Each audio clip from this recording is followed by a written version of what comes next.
Episode 1 miss non stop.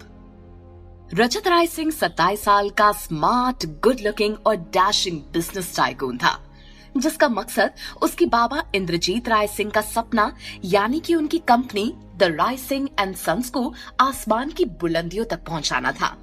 वो जो ठान लेता वो करके ही रहता। अपनी इसी कमिटमेंट की वजह से रजत ने आज the Rai Singh and sons company की एक फौलादी नींव न्यूयॉर्क में रख दी थी, जो कि आज तक इतनी कम उम्र में कोई बिजनेसमैन नहीं कर पाया था।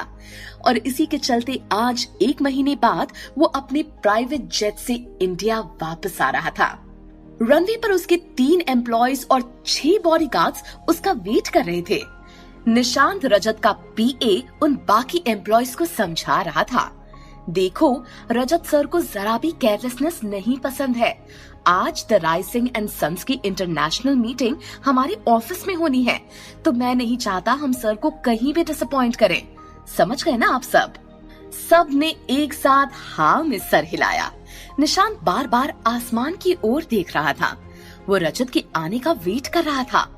काफी देर के इंतजार के बाद फाइनली रजत का प्राइवेट जेट सभी को वहां आता दिखा। निशांत ने बॉडीगार्ड्स की ओर देखकर कहा, please be ready guys.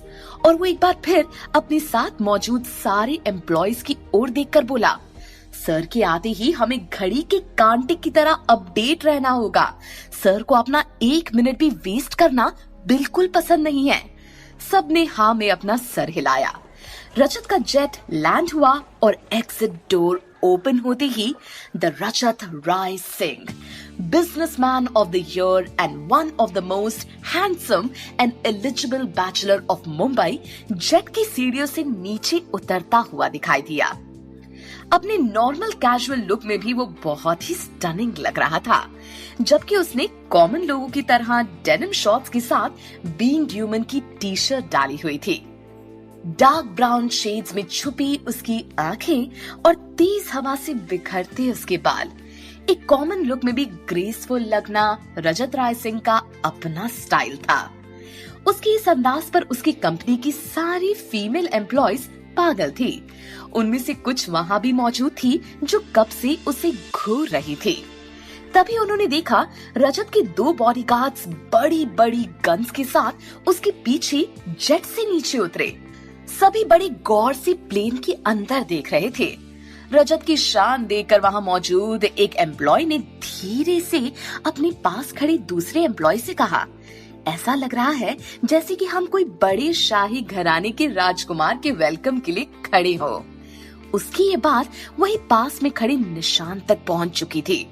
Nishant ने अपने कदम पीछे लिए और उसे धीरे से डांटते हुए कहा, हमारे सर किसी शाही राजकुमार से कम भी नहीं है।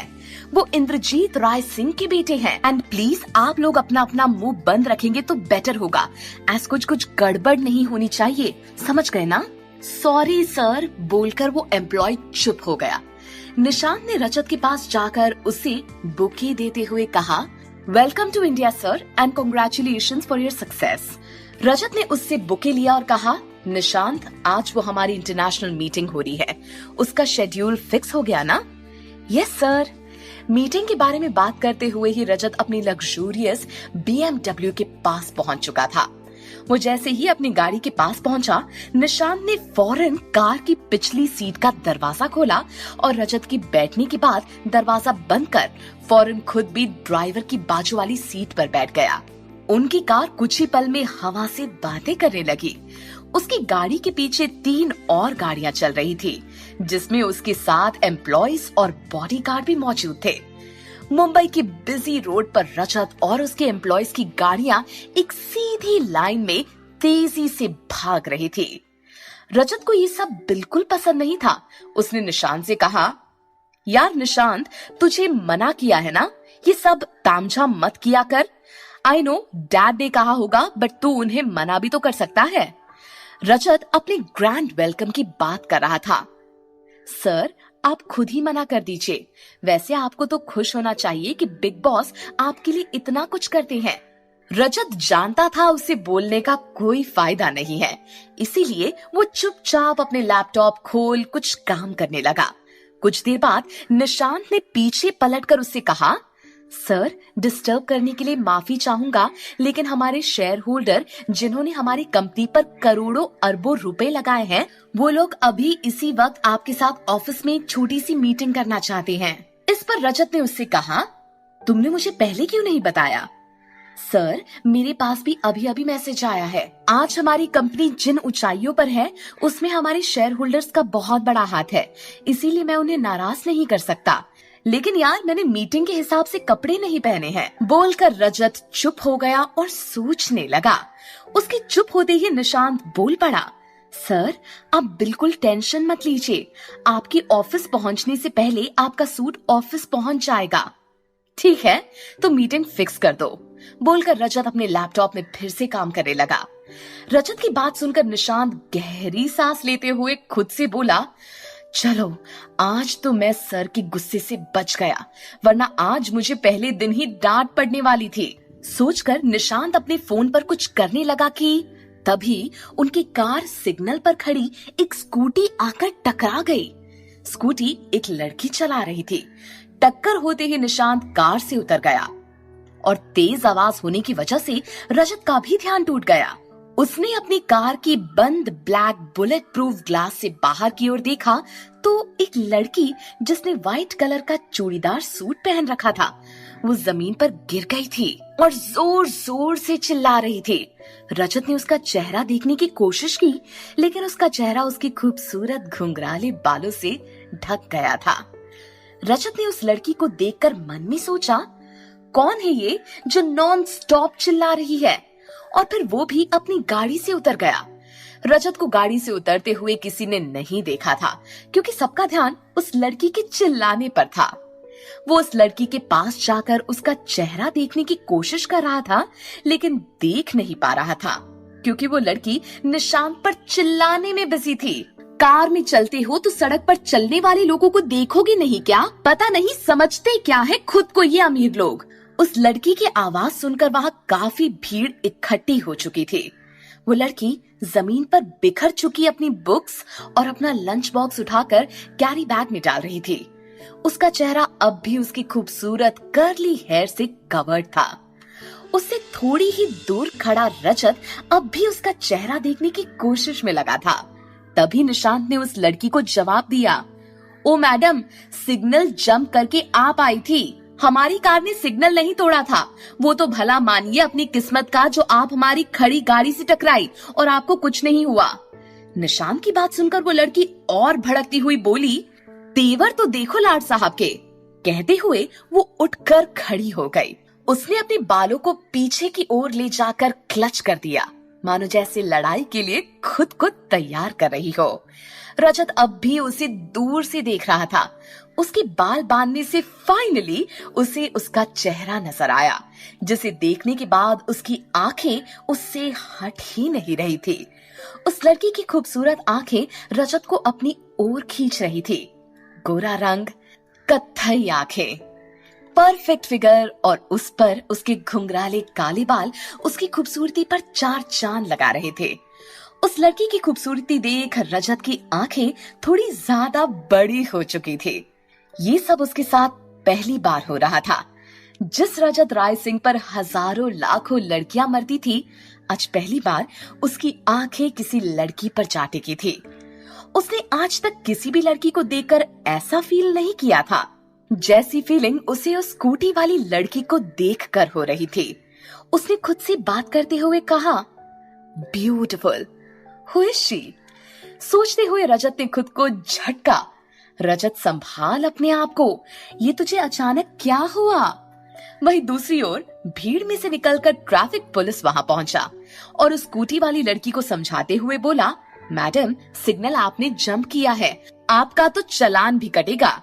उसकी बात सुनकर उस लड़की ने निशांत की ओर देखकर ट्रैफिक पुलिस से कहा, सर, आपको चालान काटना है तो इन अमीर साधु का काटिए, जो मुंबई की सड़क पर इतनी बड़ी बड़ी गाड़ियों की लाइन बनाकर ऐसे टहल रहे हैं, मानो जैसे ये हाईवे ना हो, इनके घर का ड्राइंग रूम हो। निशांत उस लड़की की ओर देखकर कुछ जवाब देने ही वाला था कि उस लड़की के ठीक पीछे मौजूद रजत ने उसे चुप रहने का इशारा किया। जिसे देखकर वो बिल्कुल चुप हो गया। तब भी रजत उस लड़की के ठीक साइड में आकर खड़ा हो गया और ट्रैफिक पुलिस से बोला, हाँ हाँ सर, मैडम बिल्कुल ठीक बोल रही है, गलती तो इन लोगों की है। मैंने देखा था मैडम तो सही साइड से आ रही थी। उसकी बात सुनकर निशांत हैरानी भरी नजर से उसकी ओर देखने लगा। रजत ने स्माइल करके उसे फिर कुछ इशारा किया और वो चुपचाप खड़ा हो गया। पूरी भीड़ में से सिर्फ रजत को अपना साइड लेते देख उस लड़की ने उसकी ओर देखा और मुस्कुराने लगी। उस लड़की को ऐसे मुस्कुराते देख रजत मन ही मन सोचने लगा, हाय इसकी स्माइल। रजत संभाल अपने आप को। वो अपने ही ख्यालों में गुम था कि तभी उस लड़की ने ट्रैफिक पुलिस की ओर देखकर कहा, देख लिया इन रईसों का कारनामा, अब बताइए चालान किसका काटेंगे आप। अब ट्रैफिक पुलिस भी कंफ्यूज हो गया था।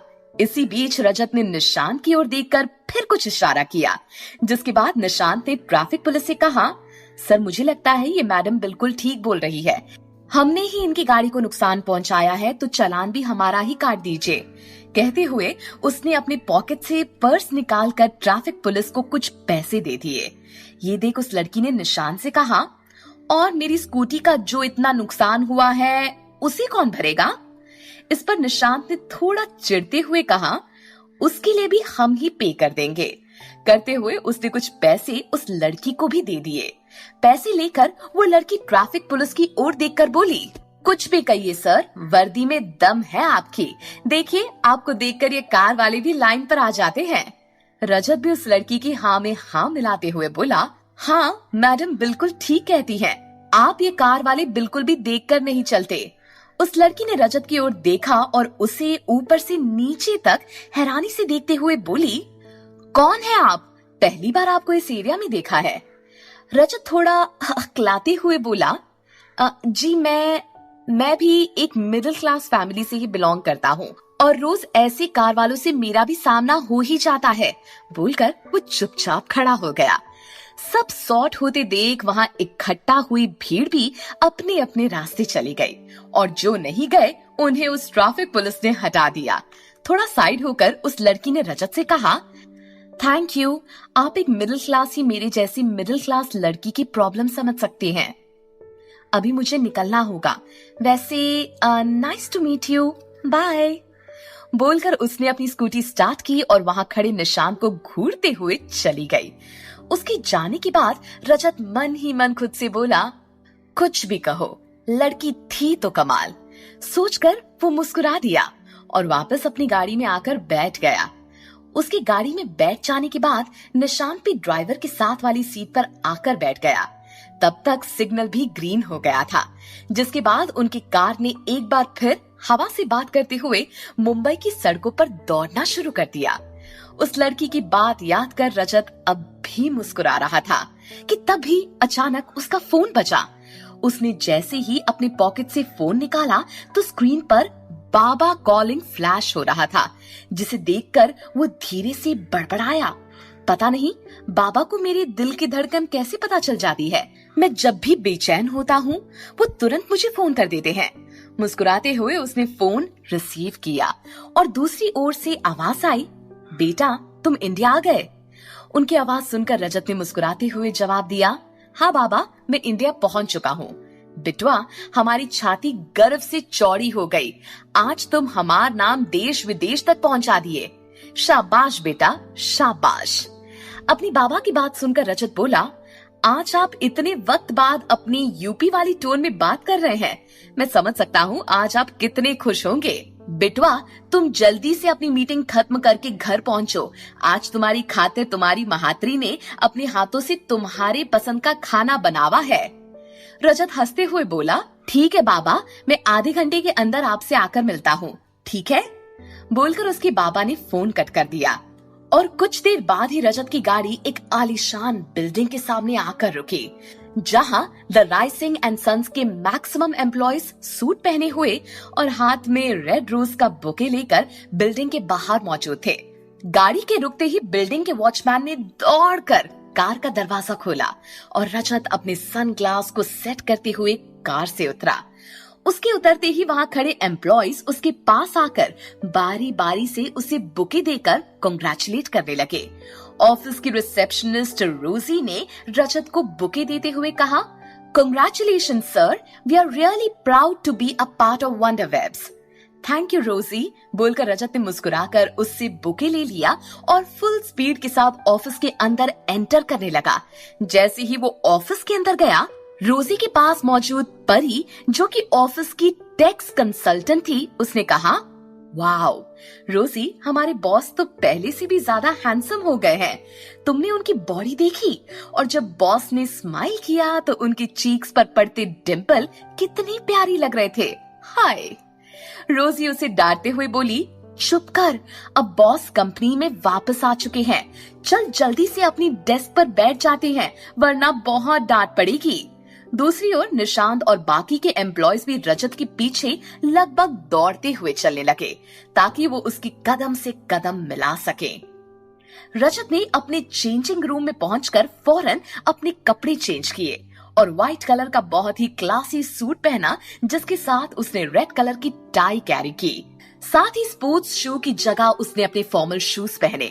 शू लेसेस बांधते हुए उसकी नजर उसकी स्पोर्ट्स शूज में लगी गीली मिट्टी पर गई, जिसे देख उसकी आंखों में उसी स्कूटी वाली लड़की का चेहरा घूमने लगा। मैंने उस मिस नॉनस्टॉप का नाम तक नहीं पूछा। रजत तो इतनी बड़ी गलती कैसे कर सकता है? अब इतने बड़े मुंबई शहर में उसे कैसे ढूंढूंगा? क्या रजत की मुलाकात अपनी उस मिस नॉनस्टॉप से फिर हो पाएगी? कुछ देर उस लड़की के बारे में सोचने के बाद रजत मुस्कुराते हुए अपने कैबिन से निकला और बहुत स्पीड से कंपनी की मीटिंग रूम की ओर जाने लगा। निशांत और कुछ एम्प्लॉयज भी उसे फॉलो कर रहे थे। मीटिंग रूम के बाहर उसे अमित मिला, जो रजत को देखते ही उसके गले लग गया और बोला, कांग्रेट्स भाई, I am proud of you. कहते हुए उसने रजत पर अपनी पकड़ और भी ज्यादा मजबूत कर ली। रजत ने उसकी पीठ पर प्यार से हाथ फेरते हुए कहा, थैंक यू सो मच छोटे, पर अभी चल, अपना ये प्यार घर पर दिखाना। अभी हम मीटिंग रूम चले। ओके बड़े भैया, बोलकर अमित ने खुद रजत के लिए मीटिंग रूम का दरवाजा खोला। जैसे ही रजत मीटिंग रूम में एंटर हुआ, जहां the Rai Singh and sons के सारे शेयर होल्डर्स मौजूद थे, वो अपनी सीट से खड़ी होकर रजत के लिए तालियां बजाने लगे। रजत ने मुस्कुराकर सभी को बैठने का इशारा किया और सब अपनी सीट पर बैठ गए। सबके सेटल होते ही रजत अपनी सीट से खड़ी होकर बोला, मैं आप सभी लोगों का शुक्रगुजार हूँ जो आपने मुझ पर भरोसा किया और हमारी कंपनी के साथ इन्वेस्टमेंट किया। उसकी बात सुनकर मीटिंग रूम एक बार फिर तालियों से गूंज उठा और उनमें से एक शेयर होल्डर मिस्टर अय्यर ने खड़े होकर कहा, मिस्टर रजत, हमने सुना है कि न्यूयॉर्क के बाद आपका अगला टारगेट दुबई है। आपको यकीन है कि ऐसे इतनी स्पीड से अपना बिजनेस बढ़ाने से हमें प्रॉफिट ही होगा? कहीं ज्यादा लालच के चक्कर में कोई प्रॉब्लम तो नहीं होगी ना? बोलकर अय्यर सवालिया नजरों से रजत की ओर देखने लगा। अय्यर की बात सुनकर रजत हंस पड़ा और बोला, डोंट वरी मिस्टर अय्यर, ये रजत राय सिंह का वादा है आपसे कि आपका एक पैसा भी नहीं डूबेगा। इसे आप मेरा घमंड मत समझना, ये मेरा विश्वास है खुद पर और अपने काम पर। रजत की बात खत्म होते ही अय्यर अपनी सीट से उठकर उसके लिए तालियां बजाने लगा और बोला, मुझे आप पर पूरा भरोसा है मिस्टर रजत। आपकी कंपनी जब बोलेगी, जितना पैसा बोलेगी, अय्यर आपको देगा। कुछ और डिस्कशंस के बाद मीटिंग ओवर हो गई थी।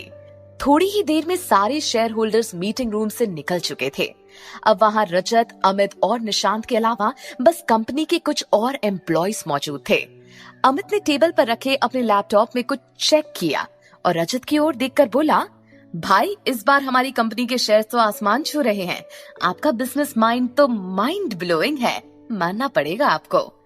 अमित की बात सुनकर वहां मौजूद निशांत और सारे एम्प्लॉय एक दूसरे की ओर देखकर स्माइल करने लगे। रजत भी अमित की ओर देखकर मुस्कुरा रहा था। अमित ने अपने मस्करे अंदाज में रजत की ओर देखकर कहा, भाई, अगर बाबा होते तो आपको देखकर कहते, रजतवा, आज त्योहार वजह से हम बहुत गर्व महसूस कर रहा हूँ। शाबाश बेटा, शाबाश। उसकी इस अंदाज को देख निशांत और सारे एम्प्लॉयज हंस पड़े। रजत ने उसे घूर कर देखा तो अमित सॉरी भाई बोलकर एकदम चुप हो गया। ये देख निशांत और बाकी एम्प्लॉयज की हंसी भी बंद हो गई। रजत बिना कुछ कहे अपनी सीट से उठकर मीटिंग रूम से बाहर आ गया। उसके पीछे पीछे अमित, निशांत और बाकी सब भी बाहर आ चुके थे। रजत फुल स्पीड से ऑफिस से बाहर निकल रहा था। ये देख निशांत भागकर उसके पास पहुंचा और बोला, सर एक्चुअली बस स्ट्रीट न्यूज वाले आपसे मिलकर आपका एक छोटा सा इंटरव्यू लेना चाहते हैं। मल्लिका सेठ ने खुद फोन करके आपसे अपॉइंटमेंट मांगा है, तो अगर आप हाँ कहें तो। इतना बोलकर वो चुपचाप खड़ा हो गया। रजत जो शांति से उसकी बात सुन रहा था, अचानक थोड़ा नाराज होते हुए बोला, तुम्हें पता है ना मुझे इंटरव्यू वगैरह करना बिल्कुल नहीं पसंद है। I don't want to waste my time in all this shit. Nishant एक बार फिर रिक्वेस्ट करते हुए बोला, वो सर एक्चुअली अब तक आपको किसी ने लाइव नहीं देखा है ना, आम जनता में भी आपको देखने और आपको जानने की क्यूरियोसिटी है, तो अगर आप प्लीज सिर्फ 10 मिनट। निशांत आगे कुछ बोल पाता उससे पहले ही रजत बोल पड़ा, निशांत अगर लोगों में मुझे जानने की क्यूरियोसिटी है तो अच्छी बात है, उनकी ये क्यूरियोसिटी बनी रहनी चाहिए। मुझे पब्लिक स्टंट या खुद की पब्लिसिटी करना बिल्कुल नहीं पसंद। Please keep all this in mind and never ask me to do such stupid things. Okay sir, ये बोल वो सर झुकाए वहां से चला गया।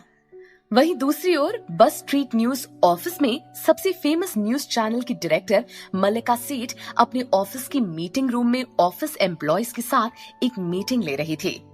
सारे एम्प्लॉयज उस मीटिंग रूम में इस तरह बैठे थे जैसे कि स्कूल में बच्चे किसी डिसिप्लिन टीचर के सामने बैठते हैं। सब लोग मल्लिका की सारी बातें बड़े गौर से सुन रहे थे कि अचानक उसकी नजर मीटिंग रूम की एक खाली चेयर पर पड़ी। उस खाली चेयर को देख मल्लिका गुस्सा करती हुई बोली, वेयर इज महिमा? बोलकर वो गुस्से से सबकी ओर देखने लगी। कोई कुछ कहता उससे पहले महिमा हड़बड़ाती हुई मीटिंग रूम के दरवाजे तक पहुंची और अंदर आने की परमिशन मांगती हुई बोली, मे आई कम इन मैम? उसकी आवाज सुन मल्लिका के साथ साथ बाकी सब ने भी दरवाजे की तरफ देखा। मल्लिका को देख महिमा खुद से बात करती हुई बोली, आज तो तू गई माही, उस कार वाले के चक्कर में कहीं आज तेरी नौकरी हाथ से ना निकल जाए। वो एक बार फिर से स्वीट सा फेस बनाकर बोली, मैम प्लीज मे आई कम इन? मल्लिका ने धीरे से हाँ में सर हिलाया, लेकिन उसके चेहरे पर उसका गुस्सा साफ देखा जा सकता था। उसकी हाँ मिलते ही महिमा मीटिंग रूम के अंदर आ गई और अपनी चेयर पर बैठ गई। मल्लिका ने उसकी ओर देखकर कहा, अगर तुम चाहो तो फिर से अपना एक नया एक्सक्यूज दे सकती हो। आज तुम्हें फिर से लेट कैसे हुआ, हमारी देश की जनता जानना चाहती है, तो प्लीज बताओगी? उसकी सार्कास्टिक बात सुनकर महिमा घबरा गई। वहां मौजूद सारे एम्प्लॉयज भी सवालिया नजरों से उसकी की तरफ देखने लगे। कुछ देर महिमा चुप थी, तभी उसका एक कलीग विशाल बीच में बोल पड़ा, मैम बीच में बोलने के लिए पहले ही सॉरी बोलता हूँ, लेकिन आज हमारी महिमा बहुत बड़ा काम करने गई थी जिससे हमारी BSN आसमान की बुलंदियों को छू सकती है ना महिमा? ये बोलकर उसने महिमा की ओर देखा। महिमा कुछ सोचकर बोली, यस मैम, मैं आज बहुत बड़ा टारगेट अचीव करने गई थी। उसकी बात सुनकर मल्लिका कुछ नॉर्मल हुई। विशाल ने अपनी बात कंटिन्यू करते हुए कहा, मैम एक्चुअली हमें जो न्यूज मिली है वो ये है कि मिस्टर राय सिंह इंडिया वापस आ चुके हैं और हमारी महिमा उन्हीं के ऑफिस गई थी। राय सिंह का नाम सुनकर मल्लिका हैरान होती हुई महिमा से बोली, तो क्या तुम सच में राय सिंह एंड सन्स के ऑफिस गई थी? हड़बड़ी में महिमा ने भी हाँ में सर हिला दिया। मल्लिका ने एक्साइटेड होकर पूछा, क्या हुआ वहां? वहां मौजूद बाकी सारे एम्प्लॉयज भी हैरानी भरी नजर से महिमा की ओर देख रहे थे। मैम होना क्या था, आपकी ऑफिस में काम करके मुझ जैसी नाचीज को इतनी अकल तो आ गई है। मैंने मिस्टर राय सिंह के साथ एक इंटरव्यू भी फिक्स कर लिया है। महिमा की बात सुनकर मल्लिका कुछ सोचने लगी।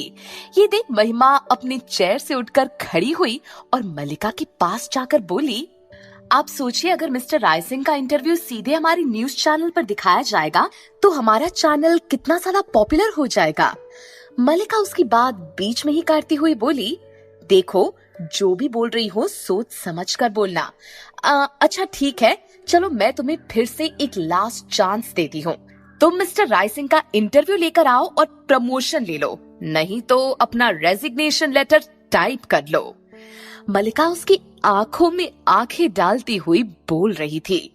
उसकी बात सुनकर महिमा घबराकर चुप हो गई।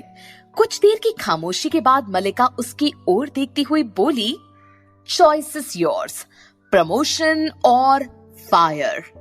उससे ये बोल उसने बाकी सबकी ओर देखकर कहा, मीटिंग इज ओवर नाउ, और वहां से चली गई।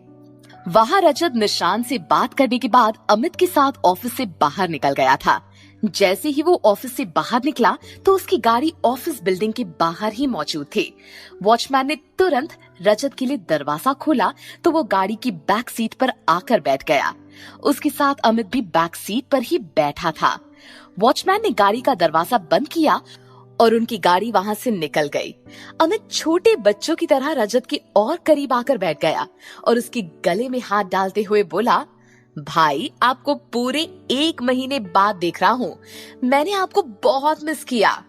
इस पर रजत मुस्कुराते हुए उससे बोला, मुझे पता है मुझे इतना मक्खन क्यों लगाया जा रहा है, तुझे अपना फेवरेट गोवा वाला आइलैंड चाहिए ना। रजत की बात सुनकर अमित खुश होते हुए बोला, भैया आपको कैसे पता। रजत ने उसके गाल पर हाथ रखते हुए कहा, मैं अपने छोटे के बारे में सारी चीजें जानता हूँ। And don't worry, next month तेरा बर्थडे है, तुझे तेरा गिफ्ट मिल जाएगा। उसकी बात सुनकर अमित बहुत खुश हुआ और बोला, थैंक यू सो मच भैया, आई लव यू। जिस पर रजत बस मुस्कुरा दिया और अपना फोन देखने लगा। अमित ने एक बार फिर अपने मस्करे अंदाज में कहा, भाई आप 1 महीने न्यूयॉर्क में रहे, आपने मेरे लिए भाभी ढूंढी या ये काम भी मुझे ही करना पड़ेगा। अमित का सवाल सुनकर अचानक ही रजत को वो लड़की याद आ गई और वो बिना उसे कोई जवाब दिए बस मुस्कुराकर विंडो से बाहर देखने लगा। अमित उसे छेड़ते हुए बोला, भैया आप मुस्कुरा रहे हो, जरूर कोई बात है। इस पर रजत ने बात बदलते हुए कहा, छोटे मेरी छोड़, तू अपनी बात कर, तेरी पार्टी एंड ऑल कैसी चल रही है। इन्हीं सब बातों में उनका घर आ गया था। रजत के बाबा इंद्रजीत राय सिंह और उसकी माँ रीमा राय सिंह घर के बाहर ही मौजूद थे। दोनों गाड़ी से उतरे। रजत ने जाकर अपनी माँ बाबा के पैर छुए। इंद्रजीत ने खुश होकर उसे गले लगा लिया और बोला, हमार बिटवा सबसे अलग है। रजत के साथ अमित भी मौजूद था, लेकिन उस पर किसी का ध्यान नहीं था। तभी रीमा ने कहा, पहले मैं अपनी बेटी की नजर उतार दूं। ये बोल उन्होंने नींबू मिर्ची से उसकी नजर उतारी। कब से ये देख रहा अमित बीच में ही बोल पड़ा, माँ आप आए दिन भैया की इसी तरह नजर उतारती रहोगी तो हमारे मुंबई शहर में नींबू मिर्ची की कमी पड़ जाएगी। और हंसने लगा। उसकी बात सुनकर इंद्रजीत और रजत भी हंस पड़े। रीमा रजत का हाथ पकड़कर बोली, चल बेटा घर के अंदर चल। बीबीएन ऑफिस में मल्लिका का फरमान सुनने के बाद मीटिंग रूम से सभी बाहर जा चुके थे और वहां केवल महिमा और विशाल ही मौजूद थे। उसके अलावा वहां ऑफिस की रिसेप्शनिस्ट मारिया भी थी, जो महिमा को डांटते हुए बोली, आज तुझे पता था कि मैडम खुद मीटिंग लेने वाली है, तब भी तुझे लेट आने की क्या जरूरत थी। देख अब फंस गई ना प्रॉब्लम में। इस पर महिमा ने उससे कहा, मैं क्या करती यार, आज सिग्नल पर मेरा एक्सीडेंट हो गया और वो कार वाला मुझे ही रूल्स और रेगुलेशन सिखाने लगा। विशाल और मारिया उसकी बात बड़े गौर से सुन रहे थे। महिमा अपनी बात कंटिन्यू करती हुई बोली, वो तो भला हो उस लड़के का जिसने मेरा चालान कटने से बचा लिया, वरना आज तो मेरा चालान भी कट गया था। आज का दिन ही खराब है। इस पर विशाल बीच में ही बोल पड़ा, वो सब छोड़ महिमा, अब ये बात मिस्टर रायसिंह का इंटरव्यू तो कहाँ से लाएगी। मैडम ने तुझे टास्क नहीं दिया है बल्कि सीधा सीधा चैलेंज कर दिया है। उसकी बात सुनकर वो परेशान होती हुई बोली, विशाल मैं सचमुच बहुत बड़ी मुश्किल में फंस गई हूँ, तू ही बताना क्या करूँ। उनकी बातें अभी चल ही रही थी कि तभी ऑफिस का प्यून विकी वहां पहुंचा और उसने महिमा से कहा, मैडम आपको मल्लिका मैडम ने अपने कैबिन में बुलाया है। ये बोलकर वो वहां से चला गया। उसकी जाने के बाद महिमा परेशान होती हुई मारिया और विशाल की ओर देखकर बोली, यार ये हमारी बॉस है या झांसी की रानी, आज तो ये मुझे मरवा कर ही रहेगी। मारिया ने उसे समझाते हुए कहा, यार तो पहले से पैनिक क्यों कर रही है, सुन तो ले मैडम क्या बोल रही है। इसीलिए मैं इन अमीरों से इतनी नफरत करती हूँ। मेरा बस चले ना तो इस देश की आबादी की सारी रईस लोगों का नाम मिटा दो। महिमा अब भी बड़बड़ा रही थी। विशाल उसकी ओर देखकर बोला, यार तुझे अमीर लोगों से इतनी प्रॉब्लम क्यों है।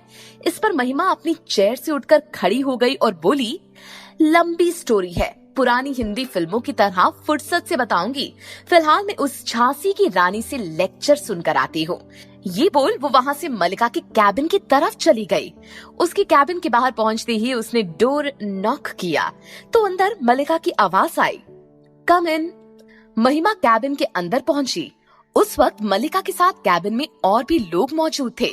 महिमा को देखकर मलिका फेक स्माइल करती हुई बोली, देखिए ये है हमारी स्टार एम्प्लॉय मिस महिमा शर्मा। आप लोगों को पता है आज ही ये मिस्टर राय सिंह के ऑफिस गई थी। बोलते हुए मलिका की आंखों में घमंड साफ नजर आ रहा था। उसकी बात सुनकर महिमा मन ही मन बोली, आज तो मुझे कोई पतली गली भी नजर नहीं आ रही है जहां से होकर मैं निकल जाऊं। वो सवालिया नजरों से मलिका की ओर देखने लगी। तभी मलिका ने उसकी ओर देखकर कहा, महिमा इनसे मिलो, ये है mister Thakral, gossip news channel के डायरेक्टर। Hello sir. मलिका ने उसे अपने पास रखी चेयर पर बैठने का इशारा करते हुए कहा, खड़ी क्यों हो महिमा, कम सिट ना। वो डरती हुई चेयर पर बैठ गई। मलिका ने अपनी बात कंटिन्यू करते हुए कहा, मुझे चैलेंजेस पसंद है मिस्टर ठकराल, और अगर मेरे न्यूज चैनल की एम्प्लॉय सबसे पहले राय सिंह एंड सन्स के ऑफिस जा सकती है तो यकीन मानिए वो मिस्टर राय सिंह का इंटरव्यू भी मुझे लाकर दे सकती है। इस पर ठकराल ने कहा, मलिका मैडम मैं मानता हूँ आपकी न्यूज एजेंसी नंबर 1 पर है, लेकिन आप कुछ ज्यादा ओवर कॉन्फिडेंट हो रही हैं, क्योंकि जहाँ तक मुझे पता है मिस्टर राय सिंह को ये इंटरव्यूज एंड ऑल से सख्त नफरत है। वो खुद को लाइमलाइट और मीडिया से दूर ही रखते हैं। ऐसे में वो इंटरव्यू के लिए मान जाए ये मैं नहीं मान सकता। और आपने मुझे अर्जेंट कॉल करके ये स्टूपिड सी न्यूज देने के लिए बुलाया था। Come on Malika, be practical.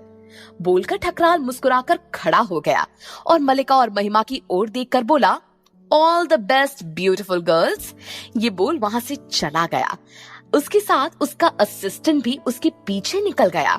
उनके जाने के बाद मलिका महिमा की ओर देखकर बोली, देखा महिमा, मैंने तुम्हारी बात पर यकीन करके इतना बड़ा रिस्क लिया है। मैंने सीधे ठकराल को चैलेंज दिया है, इसीलिए मैं नहीं चाहती कि मेरी बात झूठ साबित हो। महिमा उसकी बात गौर से सुन रही थी। वो उसे घूरते हुए बोली, बाय हुक और बाय क्रुक मुझे राय सिंह का इंटरव्यू चाहिए ही चाहिए, वरना मैं तुम्हें अल्टीमेटम दिए बगैर ही जॉब से फायर कर दूंगी। और तुम्हें पता है ना, मलिका एक बार जिसे अपने ऑफिस से बाहर का रास्ता दिखाती है उसे फिर कहीं जॉब नहीं मिलती है। उसकी धमकी सुन महिमा बोली, यस मैम, मैं भी आपको निराश नहीं करूंगी। बोलकर वो अपनी चेयर से उठकर खड़ी हो गई और उसके कैबिन से बाहर निकल गई। तो अब क्या करेगी महिमा, कैसी होगी इनकी मुलाकात।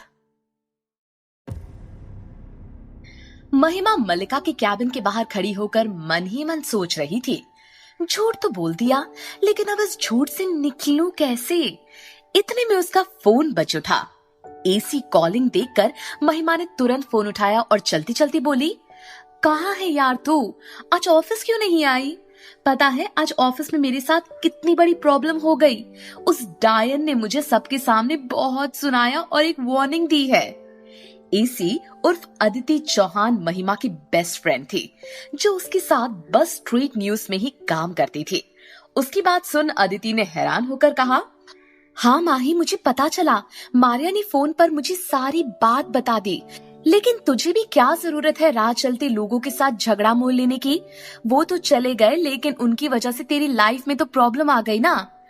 उसकी बात अभी खत्म भी नहीं हुई थी कि महिमा बोल पड़ी, अच्छा लेक्चर देना बंद कर और मुझे बता अब मैं क्या करूं। उस डायन ने तो ठकराल साहब तक से चैलेंज कर दिया है। मिस्टर राय सिंह के इंटरव्यू के लिए क्या करूं यार। मुझे ऐसा लग रहा है कि अभी ये धरती फट जाए और मैं इसमें समा जाऊं। बस बस ड्रामा बंद कर और तू टेंशन मत ले, मैं कुछ करती हूँ।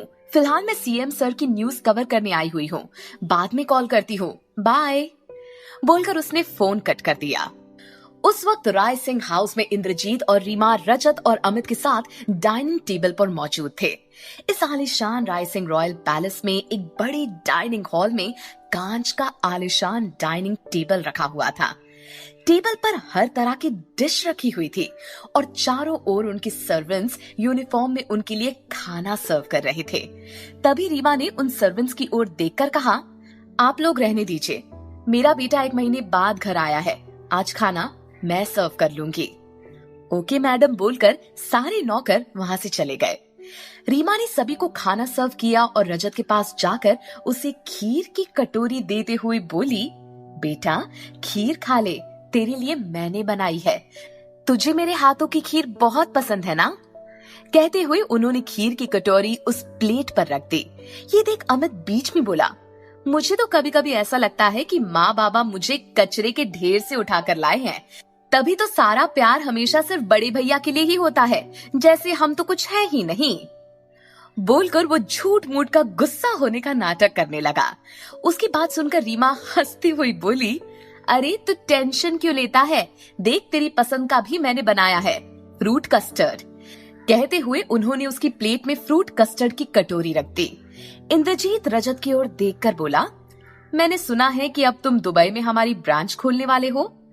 उसकी बात बीच में ही काटते हुए रीमा बोली, खाने की टेबल पर ऐसी कोई बात नहीं होगी, सभी शांति से खाना खाएंगे और कुछ नहीं। कहते हुए उन्होंने इंद्रजीत की ओर देखा तो वो बस मुस्कुरा दिए। लंच करने की कुछ देर बाद रजत अपनी स्टडी रूम में लैपटॉप पर कुछ काम कर रहा था। वो काम में काफी बिजी था। तभी उसकी बचपन की दोस्त शनाया वहां पहुंची। शनाया कपूर बिजनेस टाइकून कामेश कपूर की इकलौती और जिद्दी बेटी थी।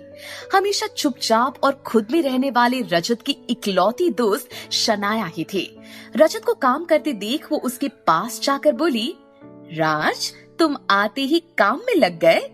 कहते हुए वो उसकी सामने वाली चेयर पर जाकर बैठ गई। वो मुस्कुराते हुए बोला, कैसी हो? मैं बिल्कुल ठीक हूँ और मैं तुम्हें यहाँ से ले जाने आई हूँ, चलो फटाफट रेडी हो जाओ।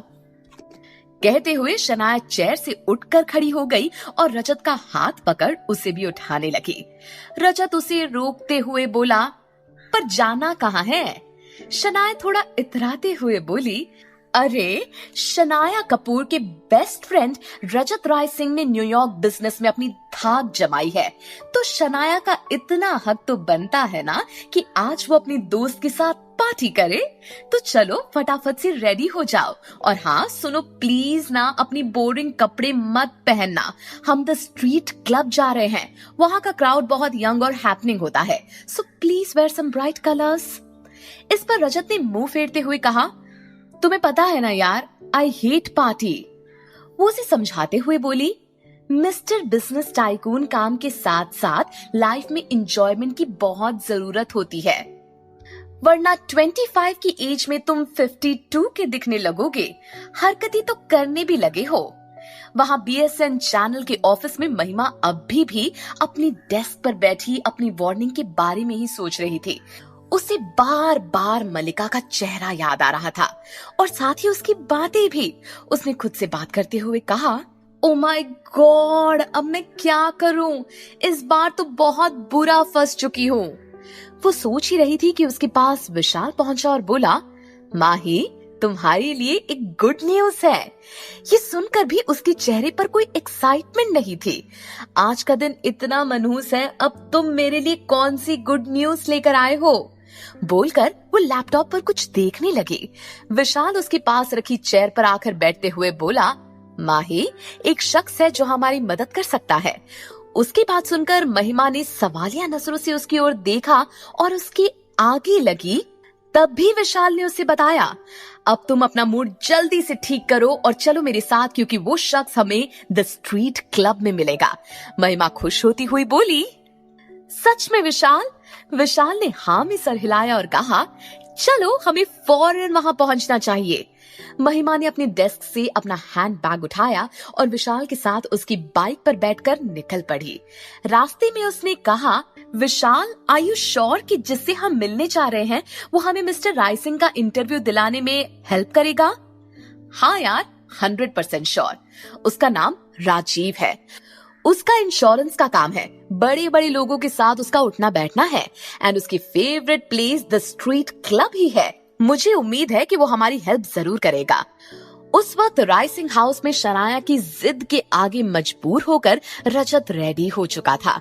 उसने कैजुअल लुक के साथ ब्लैक लेदर जैकेट डाली थी जिसमें वो बेहद हैंडसम दिख रहा था। उसने शनाया के पास आकर कहा, ये लुक ठीक है तुम्हारे साथ चलने के लिए? परफेक्ट।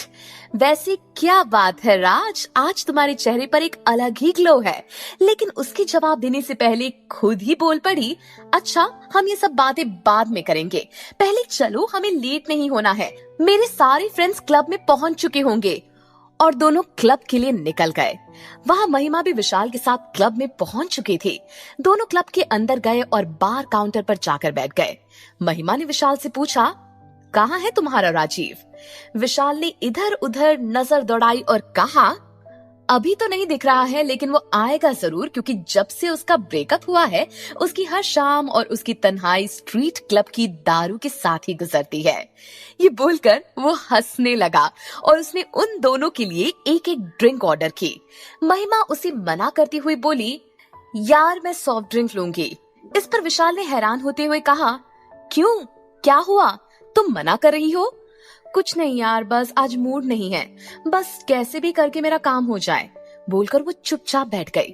तब तक शनाया भी रजत को लेकर क्लब पहुंच चुकी थी। काफी शोर होने की वजह से रजत ने कहा, शनाया काफी शोर हो रहा है, मैं कॉर्नर वाली टेबल पर बैठता हूँ।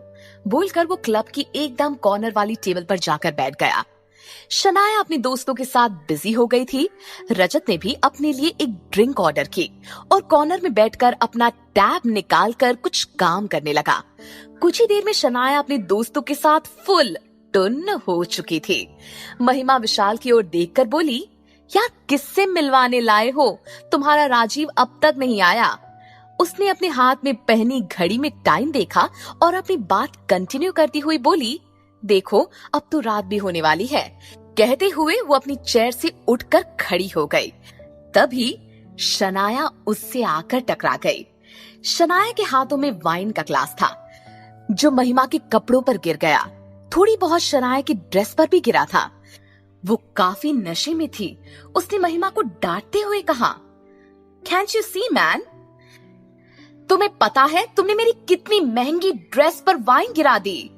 बोलकर वो उसे घूर रही थी कि तभी महिमा गुस्से में बोली, एक्सक्यूज मी मैडम, नशे में आप है, वाइन का ग्लास भी आपके हाथों में था और आप ही मुझसे टकराई तो इसमें मेरी क्या गलती? And yes, one more thing, आपकी इस महंगी ड्रेस से ज्यादा मेरी ड्रेस खराब हुई है, so please say sorry and don't make a scene. उसकी बात सुन शनाया जोर से चिल्लाई, how dare you talk to me like this. ये बोलते हुए उसकी आवाज काफी तेज हो चुकी थी, जिसे सुनकर म्यूजिक बंद कर दिया गया और वहां मौजूद सारे लड़के लड़कियां उन दोनों के पास चारों तरफ आकर खड़े हो गए। रजत तक भी उनकी आवाज गई। वो शनाया के पास जा ही रहा था कि तभी उसकी नजर महिमा पर पड़ी और उसके कदम वहीं रुक गए। वो दूर से ही उसे नोटिस कर रहा था। महिमा सार्कास्टिकली मुस्कुराती हुई बोली, क्यों मैडम, आपसे किस तरह बात की जानी चाहिए थी? प्लीज आप ही सिखा दीजिए। उसका ये एटीट्यूड देख शनाया ने अपना आपा खो दिया और बोली, तुम्हें पता भी है तुम शनाया कपूर से सवाल कर रही हो? तब तक विशाल जो वॉशरूम गया हुआ था वो वापस आया और ये लड़ाई देख महिमा को समझाते हुए बोला, महिमा, हमें इन लोगों से झगड़ा नहीं करना है, चलो हम यहाँ से निकलते हैं। उसकी बात सुनकर शनाया महिमा से बोली, तुम्हारा दोस्त बहुत समझदार है, यहाँ से निकल जाने में ही तुम्हारी भलाई है, लेकिन हाँ, मुझे बगैर सॉरी बोले तुम यहाँ से नहीं जा सकती। इस पर महिमा ने उसे उंगली दिखाते हुए कहा, काश आपके पापा आपको पैसे के साथ साथ थोड़ी तमीज भी सिखा देते तो आपकी इस खूबसूरती में चार चांद लग जाते। आपका झूठा ईगो, ये शो ऑफ वाला एटीट्यूड और आपकी बात करने का तरीका ही साबित करता है कि आप कौन हैं। इससे ज्यादा जानने में मुझे कोई इंटरेस्ट नहीं है। उसकी बात सुनकर शनाया ने उसे थप्पड़ लगाने के लिए अपना हाथ उठाया। महिमा ने उसका हाथ पकड़कर कहा, ओ मैडम, मैं मानती हूँ आप बहुत पैसे वाले घर से हैं, लेकिन आप ये मत भूलिए कि ये पैसा आपके डैड का है। आप सिर्फ इन पैसों पर ऐश करती हैं। और हाँ, आप बहुत बड़ी गलतफहमी में हैं कि पैसे से आप सब कुछ खरीद सकती हैं। कुछ चीजें बिकाऊ नहीं होती। मेरा सॉरी भी बिकाऊ नहीं है। वैसे मैं भी इतनी भारी भरकम बातें किसे समझा रही हूँ? आप तो इन सब वर्ड्स की मीनिंग भी नहीं जानती होंगी ना। बोलकर महिमा उसे घूर रही थी। दूर बैठा रजत उसे अभी भी नोटिस कर रहा था। वो मन ही मन सोचने लगा, आखिर कौन है ये लड़की? क्यों इसकी हर बात मुझे अच्छी लगती है? Miss non-stop. और वो मुस्कुराकर उसकी ओर देखने लगा। महिमा की बातों ने शनाया की बोलती बंद कर दी थी। वो गुस्से से अपना दांत पीस रही थी। तभी महिमा ने विशाल की ओर देखा और कहा, अब चलो विशाल, मुझे लगता है आज मैडम के लिए लेक्चर कुछ ज्यादा ही हो गया। और दोनों क्लब से बाहर निकल गए। आज उसकी बातें सुनकर रजत और भी ज्यादा इम्प्रेस हो गया था। उसने मन ही मन डिसाइड किया, अब तो इसका पता लगाना ही होगा कि कौन है ये। क्लब के बाहर आकर महिमा ने विशाल से कहा, तुम हमेशा पूछते हो ना, मैं इन अमीर लोगों से, इन हाईफाई लोगों से कभी ढंग से बात क्यों नहीं करती? देखा तुमने उस लड़की का एटीट्यूड? सारे अमीर लोग एक जैसे होते हैं, इसीलिए मुझे इनसे नफरत है। महिमा को गुस्से में देखकर विशाल मुस्कुराते हुए बोला, अच्छा क्वीन विक्टोरिया, अब ज्यादा नाराज मत हो। चलो तुम्हें मैं ऑफिस ड्रॉप कर देता हूँ। अपनी स्कूटी लेकर घर निकल जाना। इस पर महिमा ने हाँ में सर हिला दिया और वो लोग वहां से निकल गए। क्लब में शनाया अभी भी काफी गुस्से में थी। वो रजत के पास पहुंची और बहुत गुस्से में बोली, वो लड़की मुझे इतना कुछ सुना रही थी, तुम्हें ऐसा नहीं लगा कि तुम्हें आकर अपनी दोस्त को सपोर्ट करना चाहिए? रजत अनजान बनते हुए बोला, रियली? कौन? एक्चुअली मैं इम्पोर्टेंट मेल चेक कर रहा था। उसकी ये बात सुनकर शनाया मुंह फेर कर बैठ गई। रजत उसे मनाते हुए बोला, अच्छा बाबा, तुम उसकी टेंशन मत लो, मैं उसका पता लगा ही लूंगा, आई प्रॉमिस। उससे ये बोलकर उसने मन ही मन खुद से कहा, पता तो लगाना ही होगा। तभी शनाया बोली, राज, तुम्हारी ना कभी कभी कोई बात मुझे समझ ही नहीं आती। अच्छा, मुझे घर ड्रॉप कर दो, आज बहुत ज्यादा हो गई है। बोलकर वो रजत के पास वाली चेयर पर आकर बैठ गई। उसकी बात सुनकर रजत हंस पड़ा और खुद से बात करते हुए बोला, वाकई कुछ तो बात है उस लड़की में। उसने मिनटों में वो काम कर दिया जो आज तक किसी लड़की ने नहीं किया। रजत राय सिंह को अपना फैन बना लिया। वहां महिमा स्कूटी लेकर अपने घर पहुंच चुकी थी। घर पहुंचकर उसने डोर बेल बजाई तो दरवाजा उसकी दादी ने खोला। उसे बिना कुछ कहे गुस्से में अंदर जाती देख दादी ने कहा, क्या बात है माही, आज तो कुछ परेशान लग रही है। उनकी बात सुन वो रुक गई और उनका हाथ पकड़कर ड्राइंग रूम में रखे सोफे पर बैठ गई। इतने में उसकी माँ मंजू किचन से बाहर आई और उसे पानी का गिलास देते हुए बोली, क्या बात है, आज हमारी तूफान को क्या हो गया? कहते हुए वो वहीं उसके पास बैठ गई। महिमा उठकर बैठी और मंजू की ओर देखकर बोली, माँ, आज ना जाने क्यों मेरा दिन इतना खराब गया। कहते हुए उसने पानी का गिलास उठाकर पानी पिया। मंजू ने मुस्कुराते हुए उससे पूछा, हमारी तूफान का दिन कैसे खराब हो सकता है? बोलकर वो दादी की ओर देखकर हंसने लगी।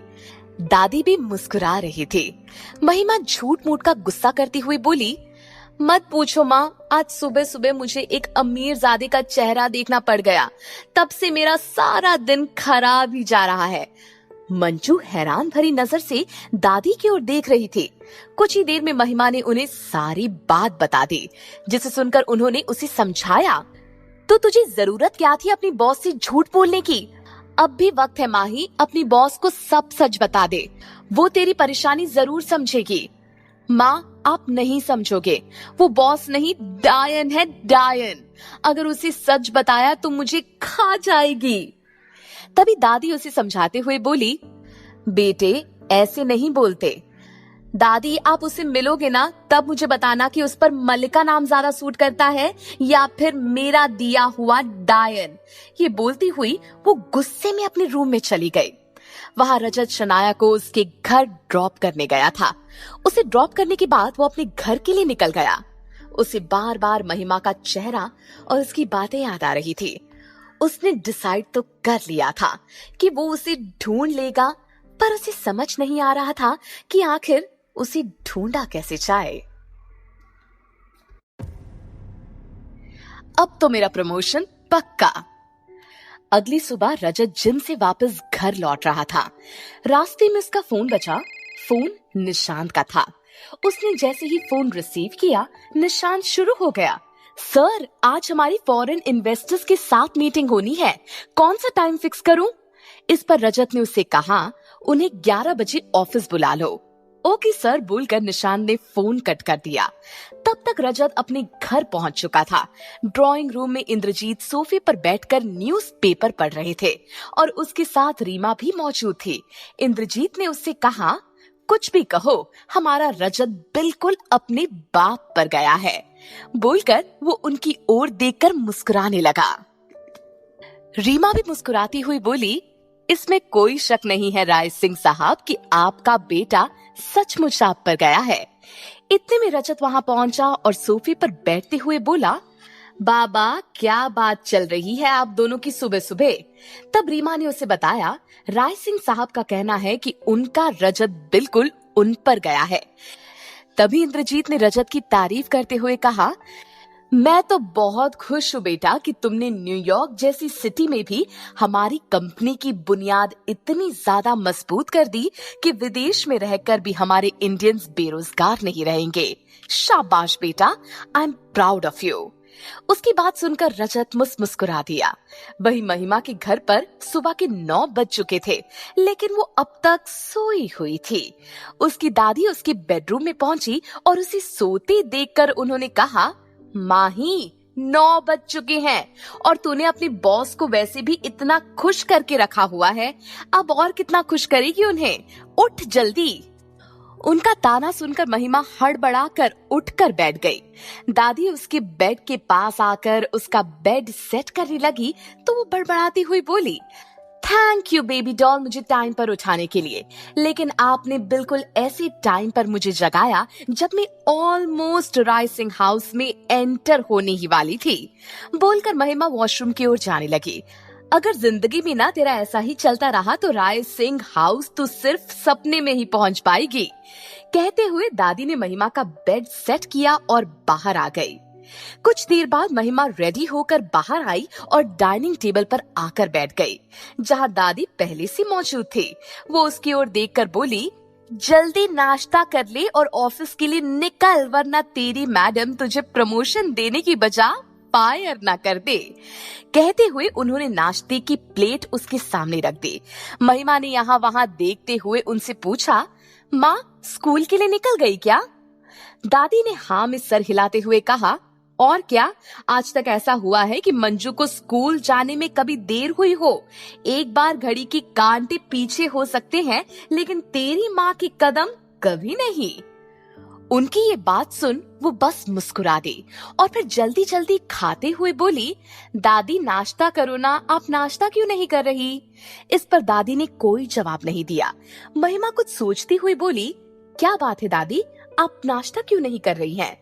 दादी उदास मन से बोली, तू कर ले, आज मेरा मन नहीं है। महिमा उन्हें गौर से देखने लगी। तभी अचानक उसे कुछ याद आया। वो टेबल पर रखे अपने फोन में आज की डेट को देखकर मन में सोचने लगी, आज 25 मार्च है। तभी उसकी आंखों के सामने एक आदमी की धुंधली सी परछाई बार बार घूमने लगी। महिमा ने अपनी आंखें बंद की और गहरी सांस लेते हुए अपनी चेयर से उठकर खड़ी हो गई।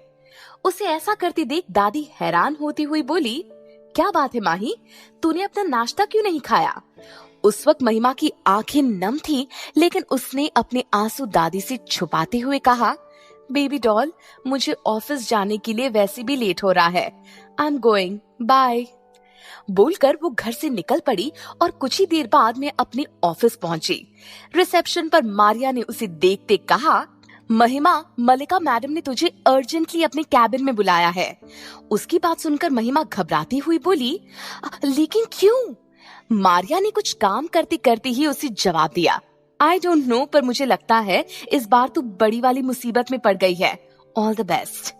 आगे और कुछ बोले बिना ही वो दौड़ते हुए अपनी डेस्क पर पहुंची और राइट शोल्डर पर टंगा बैग अपनी डेस्क पर रख खुद को तैयार करती हुई मल्लिका के कैबिन में पहुंची।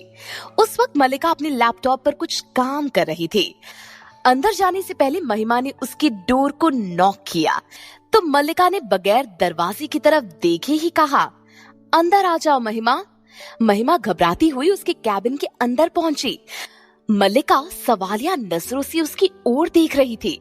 उसकी घूरती नजर देख महिमा ने मन ही मन खुद से कहा, कल तो मैडम ने ठकराल सर को चैलेंज कर दिया, आज ये क्या नया करने वाली है। वो सोच ही रही थी कि तब भी मल्लिका बोल पड़ी, महिमा, तुमने कल कुछ प्रॉमिस किया था। महिमा हिचकिचाती हुई बोली, यस मैडम, मुझे याद है। मल्लिका उसे घूरती हुई बोली, यू नो महिमा, मुझे हारना पसंद नहीं है और तुम्हें पता है इस न्यूज एजेंसी को इस स्टैंडर्ड तक लाने के लिए मैंने दिन रात एक किया है। मैं नहीं चाहती कि ठकराल के सामने मेरा सर झुके। महिमा चुपचाप उसकी सारी बातें सुन रही थी। मल्लिका ने अपनी बात कंटिन्यू करते हुए कहा, तुम्हें पता है अब तक मिस्टर राय सिंह को किसी ने नहीं देखा है और मैं चाहती हूँ सबसे पहले उनका इंटरव्यू हमारे चैनल पर आए। उस एक इंटरव्यू से हमारे चैनल की टीआरपी बहुत ज्यादा बढ़ जाएगी। महिमा अब भी चुपचाप उसकी सारी बातें सुन रही थी।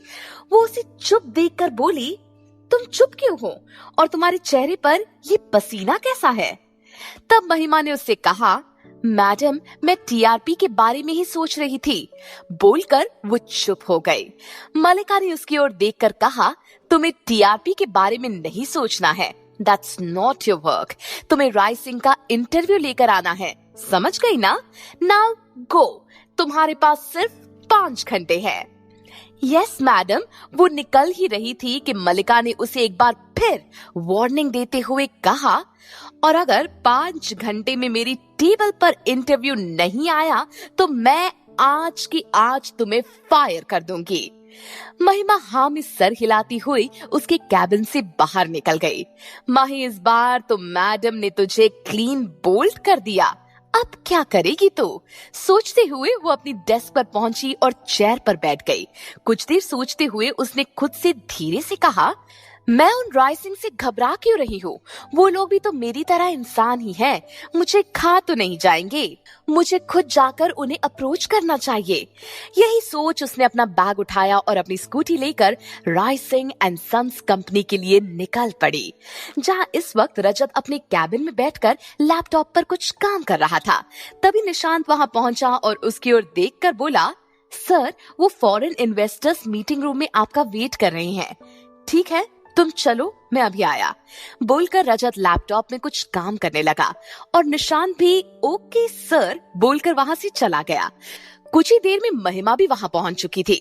उसने पार्किंग में अपनी स्कूटी खड़ी की और बिल्डिंग के पास पहुंची, जिसके बाहर खड़े होकर उसने गौर से उस बिल्डिंग को देखा और खुद से बात करते हुए बोली, क्या शानदार ऑफिस है राय सिंह का। ये लोग सचमुच हमारी तरह इंसान ही है ना? तभी वॉचमैन उसके पास आकर बोला, एक्सक्यूज मी मैडम, आप यहाँ क्या कर रही हैं और आप मेन गेट से अंदर कैसे आई? महिमा ने गार्ड पर नजर डाली और उसे डांटते हुए बोली, क्या तुम मुझे नहीं जानते? मैं महिमा शर्मा फ्रॉम बस स्ट्रीट न्यूज। कहते हुए उसने अपने गले में पहना आई कार्ड उस गार्ड को दिखाया, जिसे देख गार्ड ने उससे कहा, ओके मैडम, आप अंदर जा सकती हैं, और वापस अपनी जगह पर जाकर खड़ा हो गया। महिमा बिल्डिंग के एंट्रेंस गेट तक पहुंची, जहां ग्लास से बना बहुत बड़ा सेंसर डोर था। उसके पहुंचते ही डोर ओपन हो गया। महिमा बड़बड़ाती हुई ऑफिस के अंदर एंटर कर गई। राय सिंह खुद को समझते क्या है, आज इनके चक्कर में मेरी नौकरी खतरे में आ गई है। सोचते हुए वो रिसेप्शन पर पहुंची, जहां रिसेप्शनिस्ट रोजी अपने लैपटॉप पर कुछ काम कर रही थी। महिमा ने उसके पास जाकर कहा, एक्सक्यूज मी मैडम, मुझे राइसिंग सर से मिलना है। उसकी बात सुनकर रोजी ने हैरान होते हुए अपनी नजर महिमा पर डाली और सवालिया नजरों से कहा, क्या आपके पास अपॉइंटमेंट है? जी नहीं, मैं बस स्ट्रीट न्यूज से आई हूँ। उसी वक्त रजत फॉरेन इन्वेस्टर्स से मीटिंग खत्म करके अपने कैबिन की ओर जा रहा था। जैसे ही उसकी नजर रिसेप्शन में खड़ी महिमा पर पड़ी तो उसे अपने ऑफिस में देखकर वो हैरान हो गया। जल्दी से अपने कैबिन में पहुंचकर उसने रिसेप्शन पर फोन लगाया। महिमा को एक्सक्यूज मी बोलकर रोजी ने जैसे ही फोन रिसीव किया तो रजत ने उससे कहा, तुम्हारे सामने जो लड़की खड़ी है वो यहाँ क्यों आई है? इस पर रोजी ने एक नजर महिमा की तरफ देखते हुए कहा, सर वो लड़की मिस्टर राइसिंग आपका इंटरव्यू लेना चाहती है। वो बस स्ट्रीट न्यूज से है। उस लड़की को वेट करने के लिए कहो। उससे कहो तुम उसकी मीटिंग मिस्टर राइसिंग से अरेंज कर दोगे। ओके सर बोलकर रोजी ने फोन कट कर दिया। महिमा रिसेप्शन एरिया में रखी सोफे पर बैठी उसके कॉल खत्म होने का इंतजार कर रही थी और जैसे ही उसने देखा कि रोजी की फोन पर बात खत्म हो गई है, वो तुरंत उठकर उसके पास गई। इससे पहले कि वो उससे कुछ कहती, रोजी ने उसे कहा, मैम प्लीज आप थोड़ी देर वेट कीजिए, मैं आपकी मीटिंग अरेंज कर देती हूँ। ये सुनकर महिमा बहुत खुश हो गई और थैंक यू बोलकर वापस सोफे पर जाकर बैठ गई। रजत का कैबिन फुल ग्लास से बना हुआ, जिसकी वजह से वो रिसेप्शन एरिया में बैठी महिमा को देख पा रहा था। तभी अमित उसकी कैबिन में गया और बोला, भैया आपने जो फाइल मंगाई थी मैंने आपके टेबल पर रख दी है। बोलकर वो उसकी कैबिन से निकल ही रहा था कि रजत ने कुछ सोचते हुए उसे आवाज देकर कहा, छोटे रुक ना जरा। हाँ भाई। रजत ने उसे अपने पास आने का इशारा करते हुए कहा, इधर आ, मैं तुझे समझाता हूँ। अमित कंफ्यूज्ड होकर उसके पास पहुंचा तो रजत ने रिसेप्शन की ओर इशारा करते हुए कहा, इस लड़की को मिस्टर राइसिंग का इंटरव्यू चाहिए और मैं चाहता हूँ कि ये इंटरव्यू तू दे। उसकी बात सुनकर अमित हैरान होते हुए बोला, वो सब तो ठीक है भैया, लेकिन कल तो आपने उस रिपोर्टर को भगा दिया था, फिर आज इस लड़की के लिए इतनी मेहरबानी क्यों? उसकी बात सुनकर रजत ने उससे कहा, देख छोटे, बेचारी अच्छी लड़की है और काफी उम्मीद लेकर हमारे ऑफिस आई है। मैं नहीं चाहता हमारे ऑफिस में आकर किसी की उम्मीद टूटे। और फिर हमारे बाबा भी कहते हैं ना, कभी किसी की उम्मीद टूटने मत देना। तो बस इसीलिए मैंने तुझसे कहा। अमित उसकी बात बड़े गौर से सुन रहा था। रजत अपनी बात कंटिन्यू करते हुए बोला, और तुझे तो पता है छोटे, मुझे सोशल मीडिया इंटरव्यू वगैरह में कोई दिलचस्पी नहीं है। अमित स्माइल करते हुए बोला, ठीक है भैया, आप उस लड़की के साथ मेरी मीटिंग अरेंज करवा दीजिए, मैं अपने कैबिन में हूँ। बोलकर वो वहां से चला गया। रजत ने रिसेप्शन पर फोन लगाया और कहा, जो लड़की इंटरव्यू लेना चाहती है उसे अमित के कैबिन में भेज दो। ओके सर बोलकर रोजी ने फोन कट कर दिया और सामने सोफे पर बैठी महिमा से कहा, एक्सक्यूज मी मैडम। उसकी आवाज सुन महिमा खुश होती हुई उसके पास गई। रोजी ने इशारा करते हुए कहा, आप मिस्टर राइसिंग का इंटरव्यू ले सकती हैं, वो अपने कैबिन में है। उनका कैबिन वहाँ सामने से सीधा जाकर लेफ्ट में है। Thank you so much. ये बोल महिमा फुल स्पीड में अमित के कैबिन की ओर जाने लगी। चलते चलते उसने ऑफिस के इंटीरियर पर अपनी नजर दौड़ाई और मन ही मन सोचा, ये राइसिंग्स तो बहुत अमीर हैं, लेकिन जितने अमीर हैं उतने खड़ूस भी होंगे। Let's see. रोजी के बताए डायरेक्शंस फॉलो करते हुए महिमा अमित के कैबिन तक पहुंची और उसने कैबिन का डोर नॉक किया। अंदर अमित अपने लैपटॉप में कुछ काम कर रहा था। उसने बगैर उसकी ओर देखकर कहा, प्लीज कम इन। महिमा खुश होती हुई कैबिन के अंदर गई। उसने अमित को उसकी चेयर पर बैठे देखकर सोचा, सचमुच ये लोग किसी बड़ी सल्तनत के राजकुमार लगते हैं। अमित ने महिमा की ओर देखकर कहा, प्लीज हैव अ सीट। उसके ये कहते ही वो सामने रखी चेयर पर आकर बैठ गई और अपने बैग से मिनी माइक निकालकर इंटरव्यू की तैयारी करने लगी। वही रजत अपने कैबिन में बैठा सोच रहा था, मैंने इस लड़की को अपने बारे में झूठ तो कह दिया, लेकिन अब कैसे भी करके मेरी सच्चाई इसके सामने नहीं आनी चाहिए। और फिर मुस्कुराते हुए उसने इमरजेंसी के लिए अमित के कैबिन लगा सीसीटीवी ऑन किया और अमित के सामने महिमा को देखने लगा। इंटरव्यू के लिए महिमा ने ब्लू डेनिम्स के साथ लाइट ग्रीन कलर की कुर्ती और उससे मैच करता हुआ एक स्टोल गले में डाल रखा था। आज उसने अपने कर्ली हेयर्स खुले छोड़े हुए थे। उसकी सिंपल लुक से भी रजत अपनी नजरें हटा नहीं पा रहा था। जाने क्या अट्रैक्शन है उस लड़की में, ना चाहते हुए भी मैं इसकी ओर खींचा चला जा रहा हूँ। इसका वो नॉन स्टॉप लेक्चर जो ये हर किसी को सुनाती रहती है। सोचते हुए वो हंस पड़ा। अमित के कैबिन में महिमा उसे मिस्टर राय सिंह समझकर उसका इंटरव्यू लेते हुए बहुत खुश हो रही थी। एक्चुअली वो मिस्टर राय सिंह तो था, लेकिन वो मिस्टर राय सिंह नहीं जिसका उसे इंटरव्यू लेना था। उसके सवाल खत्म होने के बाद अमित ने उसकी ओर देखकर कहा, so ma'am, would you like to have some tea और कॉफी? महिमा मुस्कुराती हुई बोली, thank you sir, but no thanks. मुझे बस आपका इंटरव्यू चाहिए था, जो आपने दे दिया। Thanks a lot. अमित मुस्कुराते हुए बोला, माय प्लेजर। महिमा मन ही मन सोच रही थी, मेरा प्रमोशन तो पक्का हो गया। अब उस डायन को ना चाहते हुए भी मुझे प्रमोट करना ही पड़ेगा। वो मन ही मन मुस्कुरा रही थी। उसे ऐसे मुस्कुराते देखकर अमित ने कहा, क्या आप मुझे देखकर हंस रही है? उसकी आवाज से महिमा का ध्यान टूटा और उसने कहा, सॉरी सर, एंड नहीं, आपको देखकर नहीं हंस रही। वो एक्चुअली मैं कुछ सोच रही थी। अच्छा, अब मैं चलती हूँ। Nice to meet you. कहते हुए वो उठकर खड़ी हो गई। उसने अमित की ओर देखकर कहा, थैंक्स अगेन सर। आपको नहीं पता आपका ये इंटरव्यू मेरे लिए कितना इम्पोर्टेंट है। उसकी बात सुनकर अमित मुस्कुरा रहा था। महिमा को चेयर से उठते देख रजत थोड़ा उदास हो गया था। वो नहीं चाहता था कि महिमा इतनी जल्दी वहां से जाए, पर उसे रोकने के लिए उसके पास कोई बहाना भी नहीं था। वहां महिमा खुश होती हुई अमित के कैबिन से बाहर आ गई थी। ऑफिस से निकलते हुए खुद से बात करती हुई जा रही थी, माही, अब तो तेरा प्रमोशन पक्का। उसे ऐसे बड़बड़ाती देख रजत मन ही मन मुस्कुरा रहा था, लेकिन उसे इस बात का दुख भी था कि ना जाने अब फिर उससे मुलाकात होगी। रजत द स्ट्रीट कैफे में कॉर्नर वाली टेबल पर बैठा हुआ था। उसकी वही फेवरेट कॉर्नर टेबल जो उसे शनाया की हर पार्टी में मिल ही जाया करती थी। वहां बैठकर वो हमेशा की तरह अपनी टैब पर कुछ काम कर रहा था और शनाया अपने दोस्तों के साथ अपनी पार्टी एंजॉय कर रही थी।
करेंगे, हम भी तेरे साथ मुंह लटकाकर बैठ जाएंगे, बोलकर वो विशाल की ओर देखने लगी। उसकी बात सुनकर महिमा कुछ बोल पाती उससे पहले ही विशाल बोल पड़ा, हाँ, और हम तुझसे भी ज्यादा मुंह लटका कर बैठेंगे। बोलकर वो दोनों हंसने लगे। पर महिमा का मूड अब भी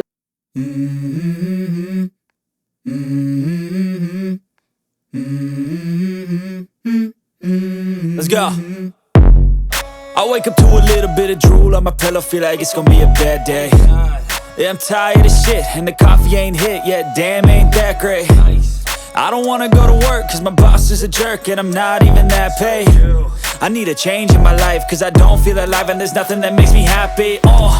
Hold my beer for a minute, I'm about to quit my job, cash in for a ticket. I'm going on a trip and I don't plan to visit. I'm gonna stay there till I feel like I'm winning, and this is just the beginning. I need a big change, help me feel like living. I need a big swing, home runs I'm hitting, and I'll never look back, moving on till I get it all. And we all got dreams, we all want things, but what you gonna do for it? How you gonna move for it? What you gonna be? And do you believe you can do anything? But what you gonna do for it? How you gonna move for it? What you gonna be?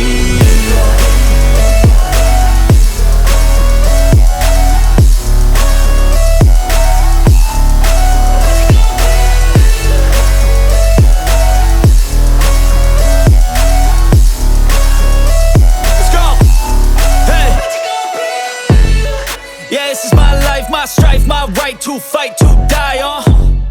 And this is my game to play, to claim a brand new name, And I ain't gonna lie to you, I'm a bit nervous that I might screw everything up that I've ever done. But what's the point of living if you ain't having fun? I guess I'll try this, try that, might miss, gotta find what I'm good at. I guess I look here, look there, over where am I scared, where am I at? I gotta make it in this life, whatever makes me happy, know I'm doing things right. Sipping in the summer on a goose and Sprite, or find a nightclub for the end of the night, And we all got dreams, we all want things, but what you gonna do for it? How you gonna move for it? What you gonna be? And do you believe you can do anything? But what you gonna do for it? How you gonna move for it? What you gonna be?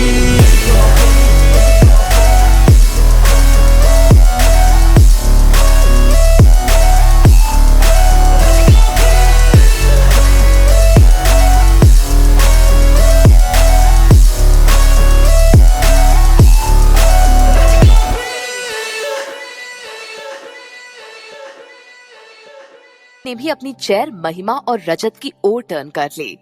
रजत महिमा की ओर देखकर बोला, ये आपकी दोस्त है? हाँ, ये विशाल है और ये मेरी चाइल्डहुड फ्रेंड अदिति। वैसे मेरा नाम महिमा है। महिमा शर्मा बोलकर महिमा ने अपना हाथ उसकी तरफ बढ़ाया। रजत ने सभी को हाय कहा और महिमा से हाथ मिलाया। वो उसका हाथ पकड़ कहीं खो सा गया था। तभी महिमा उसे उसके ख्वाबों की दुनिया से बाहर निकालते हुए बोली, आपके पेरेंट्स ने भी आपको कोई नाम दिया होगा, अगर आप चाहें तो बता सकते हैं। उसकी बात सुनकर रजत ने हड़बड़ाते हुए सबसे पहले उसका हाथ छोड़ा और फिर जोर से हंसते हुए बोला, मेरा नाम राज है, नाम तो सुना ही होगा। उसकी बात सुनकर वहां मौजूद अदिति, विशाल और महिमा भी जोर से हंस पड़े। अदिति रजत से बोली, वैसे राज हम यहाँ अक्सर आते जाते हैं, लेकिन तुम्हें फर्स्ट टाइम देखा। उसकी बात सुनकर रजत मन ही मन सोचने लगा, मैं तो हमेशा यहाँ कॉर्नर वाली टेबल पर बैठता हूँ, तो मुझे कैसे देखोगी? ये सोचकर उसने जवाब दिया, कहते हैं हम सभी का मिलना पहले से तय होता है। जब ऊपर वाला अपना सिग्नल ग्रीन करता है तब हम एक दूसरे से मिलते हैं, दोस्ती करते हैं। ये सब किस्मत, कनेक्शन ऊपर वाले के हाथ में होता है। बोलकर वो मुस्कुराने लगा और फिर अपनी बात कंटिन्यू करते हुए कहा, देखिए ना, क्यों खड़े हो?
के करीब जाने के लिए। डीजे ने भी उनके लिए रोमांटिक सॉन्ग प्ले कर दिया था। तब भी शनाया, जो थोड़ी देर पहले वॉशरूम गई थी, उसकी नजर डांस करते रजत पर पड़ी। वो अब भी काफी नशे में थी। रजत को डांस करती देख उसने खुद से कहा, लगता है मैंने कुछ ज्यादा ही पी ली है, मुझे रजत डांस करता हुआ दिख रहा है। बोलकर वो जोर जोर से हंसने लगी। उसकी बात सुन उसके पास मौजूद उसका फ्रेंड रोहित बोल पड़ा, शनाया, रजत सचमुच डांस कर रहा है। उसकी बात सुनकर शनाया गौर से डांस फ्लोर पर डांस करते रजत को देखने लगी और हैरानी से बोली, आई कांट बिलीव इट। ये बोलकर वो नशे में रोहित पर गिर पड़ी। रोहित ने उसे संभाल कर वहीं पास में रखी चेयर पर बिठाया। तब भी महिमा को होश आया और उसकी नजर उन्हें घेरा बनाए लोगों पर गई। उसने रजत की ओर देखा, वो अब भी डांस कर रहा था। इतने लोगों की नजर खुद पर देखकर महिमा चुपचाप खड़ी हो गई, लेकिन रजत अब भी डांस कर रहा था। महिमा ने धीरे से उसे कहा, राज, सब हमें ही देख रहे हैं, प्लीज स्टॉप। रजत उसकी बात सुनकर हिचकिचाते हुए चुपचाप खड़ा हो गया और इधर उधर देखने लगा। उनके रुकते ही वहां मौजूद सभी लोगों ने जोरदार तालियां बजाई और उनके पास आकर उनकी डांस की तारीफ करने लगे। महिमा रजत की कान के पास आकर बोली, राज, तुमने तो कहा था तुम्हें डांस नहीं आता, लेकिन तुमने इतना अच्छा डांस किया कि सारे लोगों का ध्यान सिर्फ हम पर था। Well done. कहते हुए उसने रजत से हाथ मिलाया। लोगों का सर्कल अब भी उनके पास मौजूद था। इसी दौरान क्लब की मैनेजर ने एक अनाउंसमेंट की, सो गाइज, आज के हमारे weekend best dance couple award के विनर्स हमारे सामने हैं। बोलकर वो उन दोनों के पास आ गया। उसने महिमा को एक बहुत ही खूबसूरत बुके दिया और साथ ही एक गिफ्ट हैम्पर भी दोनों को पकड़ाया। गिफ्ट देकर उसने माइक पर अनाउंस किया, कम ऑन एवरीबॉडी, एक बार जोरदार तालियां हो जाए हमारे विनर कपल के लिए। उसके ये कहते ही सभी एक बार फिर उनके लिए तालियां बजाने लगे। महिमा बहुत खुश थी। विशाल और अदिति भी उसके पास आकर खड़े हो गए। अदिति उसके गले लगती हुई बोली, क्या बात है माही, तूने तो डांस फ्लोर पर आग ही लगा दी। वहीं शनाया पूरी तरह से नशे में चेयर पर बैठी हुई थी। उसके आसपास क्या हो रहा है उसे बिल्कुल होश नहीं था। विशाल ने रजत के पास आकर कहा, राज, तुम दोनों ने तो आज कमाल ही कर दिया। कुछ देर अपनी जीत सेलिब्रेट करने के बाद महिमा ने अपने हाथ में पहनी घड़ी में टाइम देखा। शिट मैन, 11 बज गए। इट्स टू लेट यार, अब चलते हैं घर पर, माँ वेट कर रही होगी। कहते हुए उसने रजत की ओर देखा और कहा, नाइस टू मीट यू राज, लेकिन अभी मुझे जाना होगा, बाय बाय। बोलकर वो विशाल और अदिति के साथ क्लब से बाहर निकल गई। उसे जाते देख रजत बहुत खुश हो रहा था, लेकिन तब भी उसे कुछ याद आया और उसके चेहरे से स्माइल चली गई।